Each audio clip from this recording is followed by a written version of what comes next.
+1 കെമിസ്ട്രിയിലെ ഫസ്റ്റത്തെ ചാപ്റ്ററാണ് some basic concepts of chemistry. നമ്മൾ ഈ ചാപ്റ്ററിന്റെ അവസാനത്തെ ഭാഗങ്ങളിലോട്ട് എത്തിയിട്ടുണ്ട്. ഇതിനു മുമ്പ് 2 പാർട്ട് ചെയ്തിട്ടുണ്ടായിരുന്നു. അത് കാണാത്തവർ എന്തായാലും അത് കാണുക. ഇത് നമ്മൾ ഇന്ന് ഈ വീഡിയോയോടെ ഈ ചാപ്റ്റർ നമ്മൾ തീർക്കാനാണ് ഉദ്ദേശിക്കുന്നത്. ഈ വീഡിയോ അവസാനം വരെ കാണുക. So welcome back to my channel. തന്നെ നമ്മൾ പറഞ്ഞുതരാൻ പോണെന്ന് പറഞ്ഞാൽ സ്റ്റോയിഷിയോമെട്രി എന്താന്നുള്ളതാണ്. Stoichiometry deals with the calculation of masses or volumes of a reaction and products in a chemical reaction. ഒരു കെമിക്കൽ റിയാക്ഷനിലുള്ള കോമ്പൗണ്ടുകളോ എലിമെന്റുകളോ റിയാക്റ്റൻസും പ്രൊഡക്റ്റും അത് രണ്ടിന്റെയും മാസിനെ അളക്കണ ഒരു രീതിയാണ് അല്ലെങ്കിൽ ഒരു മെത്തഡാണ് സ്റ്റോയിഷിയോമെട്രി എന്ന് പറയുന്നത്. ഇതിനെ എക്സാമ്പിൾ ആയിട്ട് ഞാൻ പറഞ്ഞു തരികയാണെങ്കിൽ, ഇപ്പൊ ഞാൻ ഒരു റിയാക്ഷൻ എഴുതി കാണിച്ചു തരാം നിങ്ങൾക്ക്.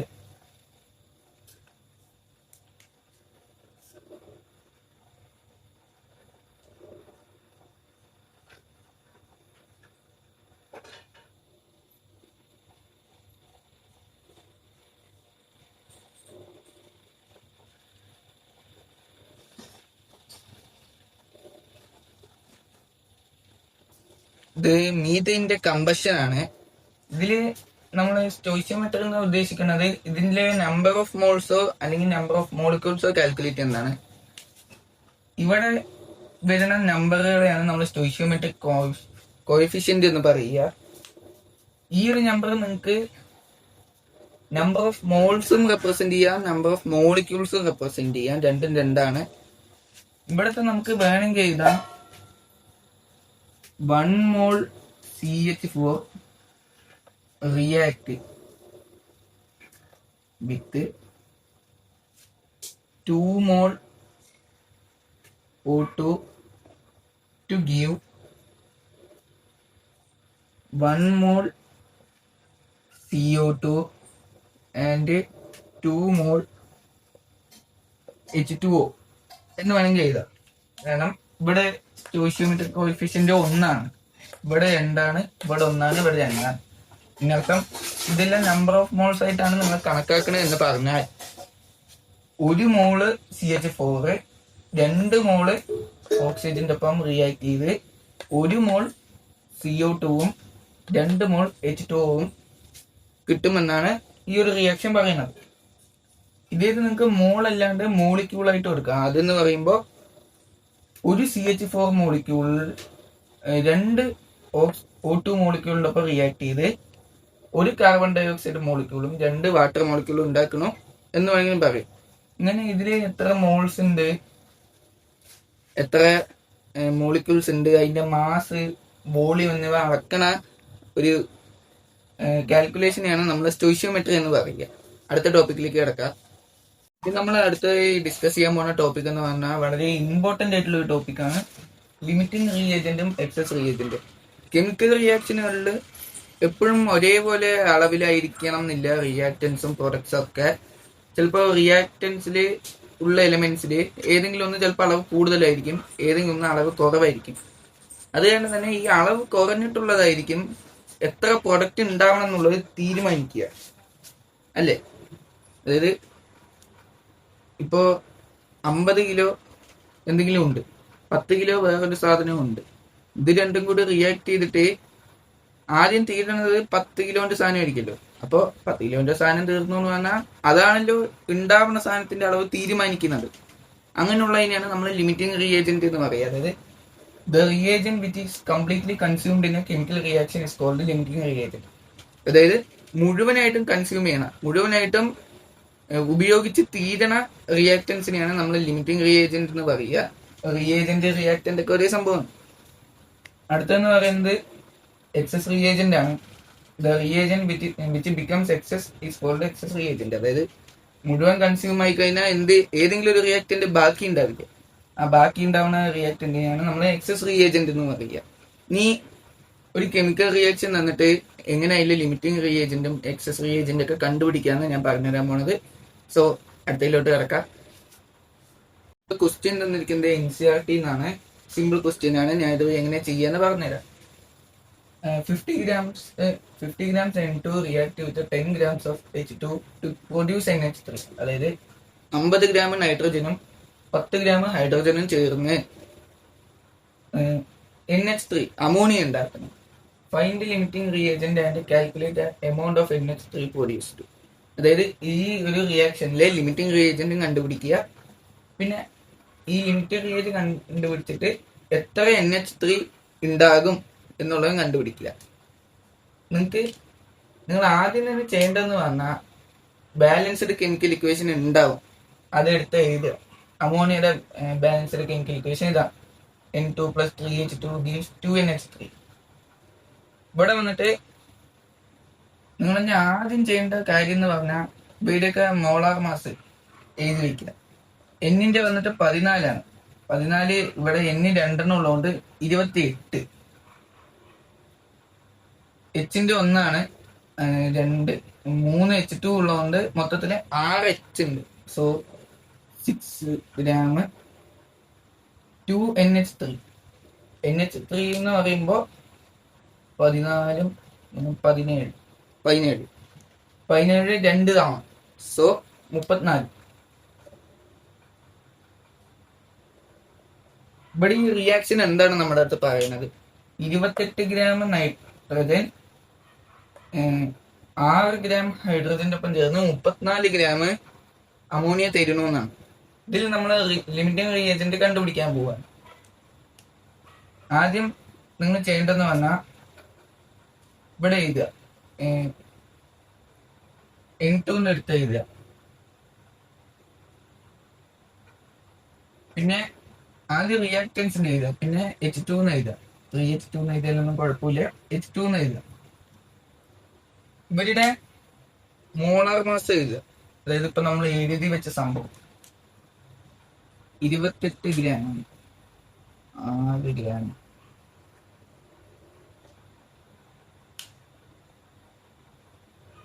അതായത് ഇവിടെ പറയണമെന്ന് പറഞ്ഞാൽ 28 ഗ്രാമിന്റെ ഒപ്പം നൈട്രജന്റെ ഒപ്പം 6 ഗ്രാം ഹൈഡ്രജൻ വേണം എന്നാണ്, ഇങ്ങനൊരു കെമിക്കൽ റിയാക്ഷൻ സംഭവിക്കണമെങ്കിൽ.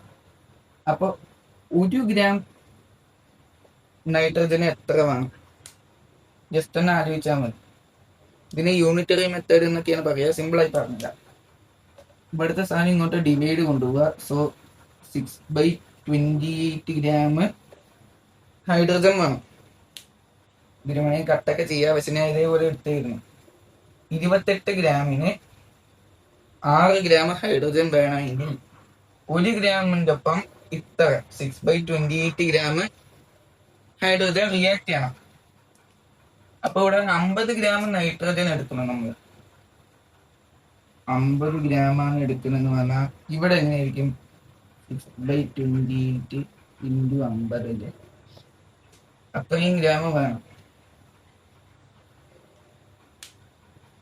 കാൽക്കുലേറ്റർ ആവശ്യമുണ്ട്. ഇതിനെ ഞാനിപ്പോ കാൽക്കുലേറ്റർ എടുക്കാൻ പോവുകയാണ്. നമ്മൾ കാൽക്കുലേറ്റർ കൊണ്ടുവന്നിട്ടുണ്ട്. നിങ്ങൾക്ക് ഈ കോൺസെപ്റ്റ് മനസ്സിലായി എന്ന് വിശ്വസിക്കുന്നു. കാരണം സിമ്പിൾ ആണ്, ഞാൻ പറഞ്ഞുതരാം, വീണ്ടും പറഞ്ഞുതരാം. 28 ഗ്രാം നൈട്രജൻ എടുക്കുകയാണെങ്കിൽ അതിൻ്റെ ഒപ്പം 6 ഗ്രാം ഹൈഡ്രജൻ റിയാക്ട് ചെയ്യുകയാണെങ്കിൽ 34 ഗ്രാം അമോണിയ കിട്ടും എന്നാണ് ഈ ഒരു റിയാക്ഷൻ പറയുന്നത്. അപ്പൊ നമ്മൾ ഇവിടെ റിയാക്ടൻസിന്റെ പേര് നൈട്രജനും ഹൈഡ്രജനും. 28 ഗ്രാം നൈട്രജന്റെ ഒപ്പം റിയാക്ട് ചെയ്യാൻ 6 ഗ്രാം ഹൈഡ്രജൻ ആണ് എടുത്തിരിക്കുന്നതെന്നാണ് പറയുന്നത്. അപ്പോൾ 1 ഗ്രാമിന്റെ ഒപ്പം റിയാക്ട് ചെയ്യണമെങ്കിൽ 6/28 ഗ്രാം ആണ് വേണ്ടത്. ഇത് നിങ്ങൾക്ക് അറിയില്ലെങ്കിൽ ഒന്നും ചെയ്യണ്ട, ഇവിടെ ഒന്നാണെങ്കിൽ ഇതിനെ ഇങ്ങോട്ട് ഡിവൈഡിലോട്ട് കൊണ്ടുപോയാൽ മതി. അപ്പൊ ഇവിടെ 50 എടുക്കുന്നത് പറഞ്ഞാൽ ഇവിടെ 50 മടങ്ങാണല്ലോ കൂടുക. സോ നമുക്ക് കാൽക്കുലേറ്ററിൽ എടുത്താൽ 6/28 × 50. നമുക്ക് വരുന്ന ആൻസർ എന്ന് പറഞ്ഞാൽ 10.71 ഗ്രാം എന്നാണ് വരിക. അതായത് 50 ഗ്രാം നൈട്രജൻ ആണ് നിങ്ങൾ എടുക്കുന്നത് പറഞ്ഞാൽ 10.71 ഗ്രാം ഹൈഡ്രജൻ വേണം. 10 ഗ്രാമേ നമുക്ക് തന്നിട്ടുള്ളൂ. 10.25 ഗ്രാമിന് ആവശ്യമുണ്ട്. നമുക്ക് 10 ഗ്രാമേ നമുക്ക് ഉള്ളൂ. അതിനർത്ഥം ഇതായിരിക്കില്ലേ നമ്മുടെ റിയാക്ഷൻ എപ്പോൾ തീരണമെന്ന് തീരുമാനിക്കുന്ന ആള്. ഈ കേസിൽ നമുക്ക് അപ്പോൾ കോൺഫിഡൻ്റ് ആയി പറയാം ഹൈഡ്രജൻ ആണ് ലിമിറ്റിംഗ് റിയേജന്റ്. അതായത് H2 is the limiting reagent.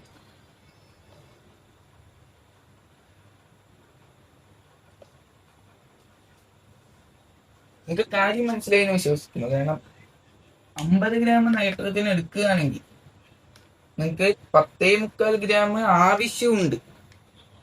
പക്ഷെ നിങ്ങൾക്ക് 10 ഗ്രാമേ തന്നിട്ടുള്ളൂ. അപ്പൊ 10 ഗ്രാം ആയിരിക്കില്ലേ മുഴുവനായിട്ട് ആദ്യം തീരുണ്ടാവുക. സോ അതാണ് നമ്മുടെ ലിമിറ്റിംഗ് റീയേജന്റ്. ഫസ്റ്റ് പാർട്ട് കഴിഞ്ഞു ക്വസ്റ്റ്യന്റെ. ഇനി നിങ്ങൾ എങ്ങനെ എത്ര നൈട്രജൻ പ്രൊഡ്യൂസ് ചെയ്തു എന്ന് കണ്ടുപിടിക്കാന്ന് ഞാൻ പറഞ്ഞുതരാം. ഞാൻ തെറ്റി പറഞ്ഞിരുന്നു, നൈട്രജൻ പ്രൊഡ്യൂസ് ആയതല്ല, എത്ര അമോണിയ പ്രൊഡ്യൂസ് ആയി എന്ന് പറയാം. ലിമിറ്റിംഗ് റീയേജന്റ് ആണ് നമ്മുടെ എത്ര പ്രൊഡ്യൂസ് ആയിന്ന് തീരുമാനിക്കുന്നതെന്ന് ഞാൻ പറഞ്ഞിട്ടുണ്ടായിരുന്നു.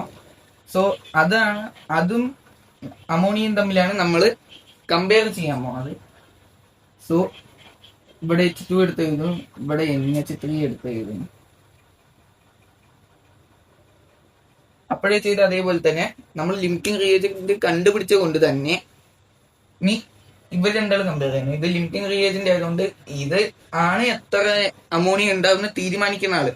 സോ അയാളെ വെച്ച് കമ്പയർ ചെയ്യണം. നമ്മൾക്ക് അറിയണത് എടുത്ത് എഴുതാം. 6 ഗ്രാം ഹൈഡ്രജൻ എടുക്കുകയാണെങ്കിൽ 34 ഗ്രാം അമോണിയ പ്രൊഡ്യൂസ് ആവും.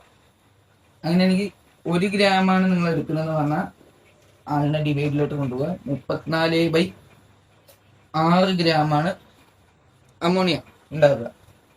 നമുക്ക് H2 വന്നിട്ടുണ്ട് 10.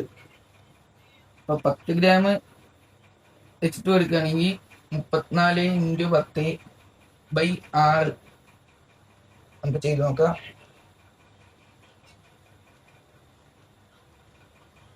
അതായത്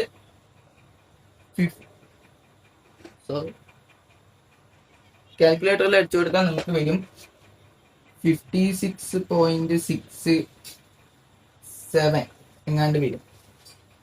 അതായത് നിങ്ങൾ 50 ഗ്രാം നൈട്രജനും 10 ഗ്രാം ഹൈഡ്രജനുമാണ് എടുക്കണേ എന്ന് പറഞ്ഞാൽ നിങ്ങൾക്ക് 56.67 ഗ്രാം അമോണിയ കിട്ടും എന്നാണ് പറയുന്നത്. ഇതാണ് ലിമിറ്റിംഗ് റിയേജന്റിന്റെ കോൺസെപ്റ്റ്. നിങ്ങൾക്കിത് ക്ലിയർ ആയിട്ടുണ്ടാവുമെന്ന് വിശ്വസിക്കുന്നു. കാരണം വലിയ കോംപ്ലിക്കേഷൻസ് ഇല്ല. നിങ്ങൾക്ക് യൂണിറ്ററി മെത്തേഡ് അറിഞ്ഞിരിക്കണം, അത് വളരെ ഇമ്പോർട്ടൻ്റ് ആണ്. ഇവിടെയുള്ള ആളിനെ തമ്മിൽ കമ്പയർ ചെയ്തിട്ട് ഇവിടെ 1 ഗ്രാമിന് എത്ര വേണമെന്നുള്ളത് കണ്ടുപിടിക്കാൻ ഡിവൈഡ് ചെയ്താൽ മതി. അതിപ്പോ വലുതിന് ചെറുതന്നെ ഡിവൈഡ് ചെയ്യണം എന്നൊന്നുമില്ല. അപ്പുറത്തുള്ള ആളിന് ഇപ്പുറത്തുള്ള ആളിനെ ഡിവൈഡ് ആക്കുക, അത്രേ ഉള്ളൂ. സോ ലിമിറ്റിംഗ് റിയേജന്റ് ഇത്രേ ഉള്ളൂ. വളരെ കണ്ടുപിടിക്കാൻ വളരെ സിമ്പിൾ ആയിട്ടുള്ളതാണ്. ഇനി ഇതിന്റെ ഒരു സ്പെഷ്യൽ കേസ് എന്ന് പറഞ്ഞാൽ നിങ്ങൾക്ക് ഞാനിപ്പോ 50 ഗ്രാം നൈട്രജൻ ആണ് എടുത്തത്. 50 കിലോഗ്രാം വേണമെങ്കിലും ആവാം. അപ്പൊ എന്ത് ചെയ്യും? ഒന്നും ചെയ്യണ്ട. ഗ്രാമിന് കിലോഗ്രാം ഇപ്പൊ ഞാൻ ഗ്രാമിന് എങ്ങനെ കാൽക്കുലേറ്റ് ചെയ്തത് അതേപോലെ തന്നെ കിലോഗ്രാമിലേക്ക് ആക്കുക. നിങ്ങൾക്കിപ്പോ ഇതേത് 50 ഗ്രാം 10 ഗ്രാമിന് പകരം 50 കിലോ 10 കിലോ എന്നാണ് തന്നു പറഞ്ഞാൽ നിങ്ങൾക്ക് 56.67 കിലോഗ്രാം കിട്ടിയിട്ടുണ്ടാവും. അത്രേ ഉള്ളൂ, വലിയ മാറ്റമൊന്നുമില്ല. സോ അടുത്ത ഇമ്പോർട്ടൻറ്റ് ടോപ്പിക്കാണ് കോൺസെൻട്രേഷൻ ടേംസ്. അതിലോട്ട് കിടക്കാം. ഇമ്പോർട്ടൻറ്റ് ടോപ്പിക്കിലോട്ട് നമ്മൾ കിടക്കേണ്ടത് which is concentration terms. Concentration terms നമ്മൾ സൊല്യൂഷൻസിലാണ് കൂടുതൽ ഉപയോഗിക്കുക.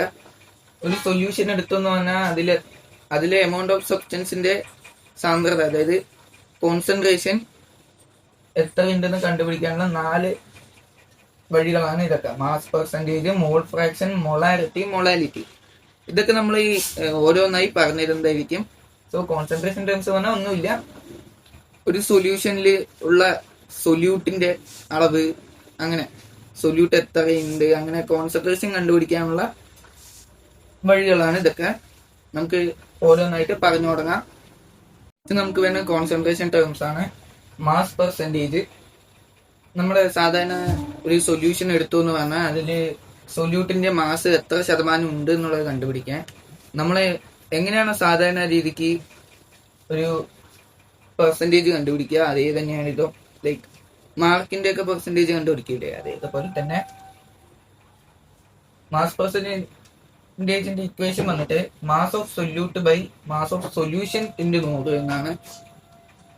ഈ മാസ് ഓഫ് സൊല്യൂഷൻ എന്ന് പറയുന്നത് സൊല്യൂട്ടിന്റെയും സോൾവെന്റിന്റെയും മാസ് കൂട്ടിയിട്ട് വേണം ചെയ്യാൻ. അല്ലാണ്ട് സൊല്യൂട്ടിൻ ബൈ സോൾവെന്റ് ചെയ്യാൻ പാടില്ല. സൊല്യൂഷൻ, അതായത് ഈ ഒരു ക്വസ്റ്റ്യൻ വെച്ചിട്ട് ഞാൻ പറഞ്ഞുതരാം. A solution is prepared by adding 2 grams of substance A into 18 grams of hydrogen. Calculate mass percentage of A. Simple ആണ്. ഇതൊരു NCERT എക്സാമ്പിൾ ആയി കൊടുത്തിട്ടുള്ള ഒരു ക്വസ്റ്റ്യൻ. നമുക്കറിയാം, ഇപ്പൊ നമുക്ക് തന്നിരിക്കുന്നത് സൊല്യൂട്ടിന്റെ മാസ് തന്നിട്ടുണ്ട്. സൊല്യൂട്ട് നമുക്ക് 2G തന്നിട്ടുണ്ട്, 2G. നമുക്ക് ഇനി വേണ്ടത് സോൾവെന്റിന്റെ മാസ് ഉണ്ട്. സോൾവെന്റ് ഇവിടെ വാട്ടർ ആണ്. സൊല്യൂട്ട് സോൾവെന്റ് അറിയാത്തവർക്ക് പറഞ്ഞില്ല. സൊല്യൂട്ട് എന്ന് പറയുന്നത് എന്താണോ ഒരു സോൾവെന്റിലേക്ക് ആഡ് ചെയ്യുന്നത്. സോൾവെന്റ് എന്ന് പറഞ്ഞാൽ എന്തിലേക്കാണ് ആഡ് ചെയ്യുന്നത്. അതായത് ഇപ്പൊ ഉപ്പുവെള്ളത്തിൽ സൊല്യൂട്ട് എന്ന് പറയുന്നത് ഉപ്പും സോൾവെന്റ് എന്ന് പറയുന്നത് വെള്ളവും. അങ്ങനെ കിട്ടുന്ന നമുക്കൊരു സൊല്യൂഷൻ ആണ് സോൾട്ട് വാട്ടർ. അപ്പൊ ഇവിടെ സൊല്യൂട്ട് എന്ന് പറയുന്നത് ഈ സബ്സ്റ്റൻസ് എ ആണ്. എ നമുക്ക് 2 ഗ്രാം തന്നിട്ടുണ്ട്. സോൾവെന്റ് നമുക്ക് 18 ഗ്രാം വാട്ടർ തന്നിട്ടുണ്ട്. നമുക്ക് സോൾവെന്റിന്റെ അല്ല സൊല്യൂഷന്റെ വേണ്ടത്. അപ്പൊ നമുക്ക് സൊല്യൂഷൻ എന്ന് പറയുമ്പോൾ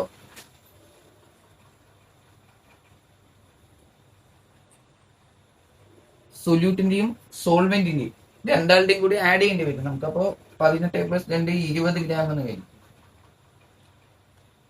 ഇനി നമുക്ക് എളുപ്പമായിരിക്കും പെർസെന്റേജ് കണ്ടുപിടിക്കാൻ. അപ്പോൾ ഇക്വേഷൻ പറഞ്ഞു, അതായത്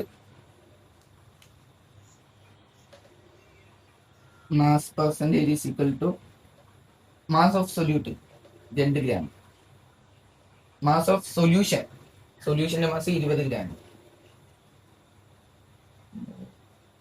കട്ട് ചെയ്ത് കളയാം, 10 വരും. 100/10 ഈസ് ഈക്വൽ ടു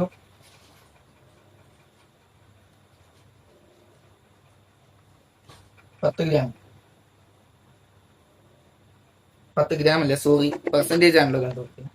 സോ ഈ സൊല്യൂഷനിലെ 10% ആണ് ഈ സബ്സ്റ്റൻസ് എ നമുക്ക് കവർ ചെയ്യണത്. അടുത്ത ടോപ്പിക്കിലോട്ട് കിടക്കാം. അടുത്തൊരു ഈസി ആയിട്ടുള്ളൊരു കോൺസെൻട്രേഷൻ ടേമാണ് മോൾ ഫ്രാക്ഷൻ. ഡിഫിനിഷൻ വന്നിട്ട് ratio of number of moles of a particular component to the total number of moles. അതായത് ഒരു സൊല്യൂഷനിലെ ഒരു കോമ്പണന്റ് അതും സൊല്യൂഷനിലെ മൊത്തത്തിലുള്ള നമ്പർ ഓഫ് മോൾസും തമ്മിലുള്ള റേഷ്യോ, അതായത് റേഷ്യോ. നിങ്ങൾ ഈ മോൾ ഫ്രാക്ഷനെ ഈ ഗ്രീക്ക് ലെറ്റർ വെച്ചിട്ടാണ് ഡിനോട്ട് ചെയ്യുക. ഇതിനെ നമ്മൾ കൈ എന്നാണ് പറയുക.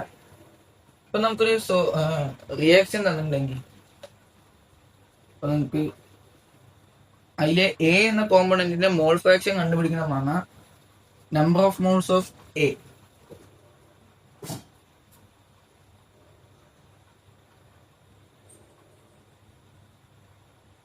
By total number of moles.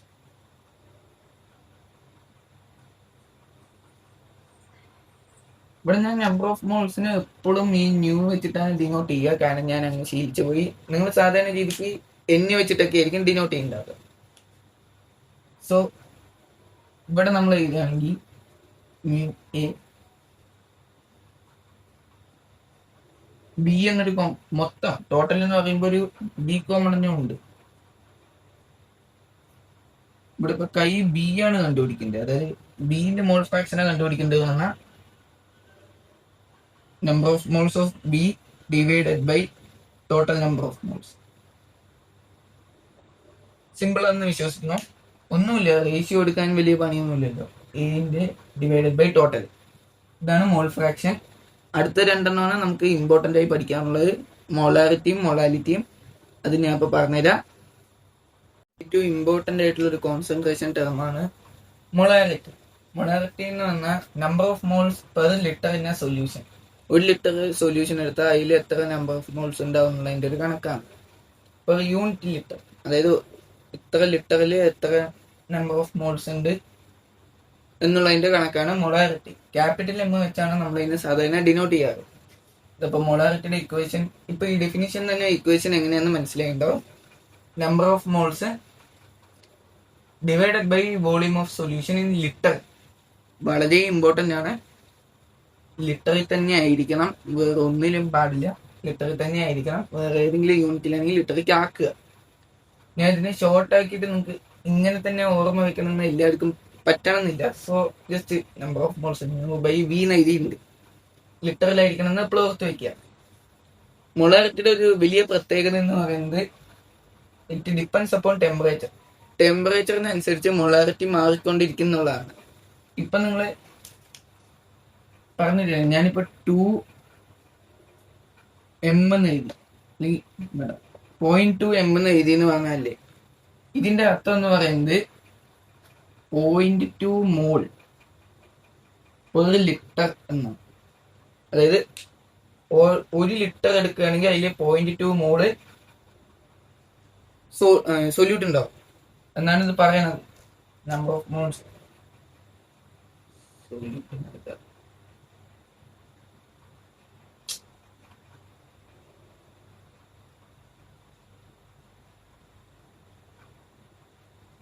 അതായത് ഇങ്ങനെ ഒരു m തന്നിട്ടുണ്ട് എന്ന് പറഞ്ഞാൽ മോൾ പെർ ലിറ്റർ ആണ് യൂണിറ്റ്. m എന്നാണ് ഡിനോട്ട് ചെയ്യാന്നുള്ളൂ, മോൾ പെർ ലിറ്റർ ആണ് യൂണിറ്റ്. അതായത് ഇത് പറയുന്നത് പറഞ്ഞാൽ 1 ലിറ്റർ എടുത്താൽ അതിൽ 0.2 മോള് സൊല്യൂട്ട് ഉണ്ടാവും എന്നാണ് പറയുന്നത്. അടുത്തതിലോട്ട് കിടക്കാം.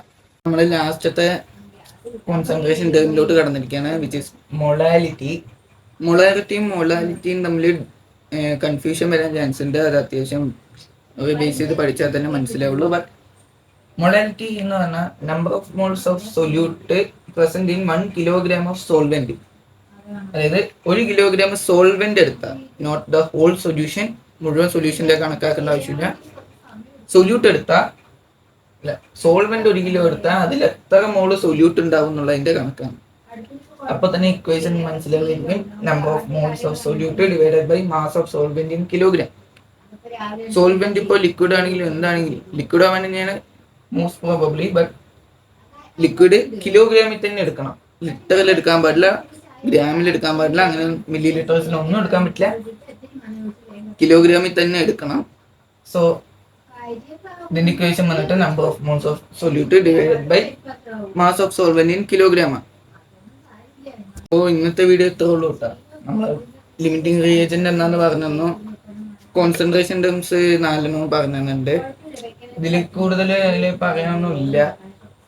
നീ വേണമെങ്കിൽ ഈ സാധനങ്ങള് ക്വസ്റ്റ്യൻസ് ചെയ്താലേ ചിലപ്പോൾ തലയിൽ ഉറക്കുള്ളൂ. സോ ക്വസ്റ്റ്യൻസിന് വേണ്ടി മാത്രം വേണമെങ്കിൽ വീഡിയോ ചെയ്യുക, അങ്ങനെ വേണമെങ്കിൽ കമന്റ് ചെയ്യുക. അപ്പോൾ ഇപ്പം ഞാൻ നിങ്ങൾക്ക് ഡെഫിനിഷനും സിമ്പിൾ എക്സാമ്പിൾസും വെച്ചാണ് പറഞ്ഞത്. ഞാൻ ക്വസ്റ്റ്യൻസ് വേറെ വീഡിയോ ആയിട്ട് ചെയ്യണമായിരിക്കും. പിന്നെ നിങ്ങൾക്ക് സിഗ്നിഫിക്കൻറ്റ് ഫിഗേഴ്സും സയൻറ്റിഫിക് നൊട്ടേഷനൊക്കെ ഇനിയും പറഞ്ഞു തരാനുണ്ട്. അത് അടുത്ത വീഡിയോയിൽ ഞാൻ പറഞ്ഞു തരുന്നതായിരിക്കും. ഇന്നത്തെ വീഡിയോ ഇത്രയേ ഉള്ളൂ. Thank you so much for watching. Love you.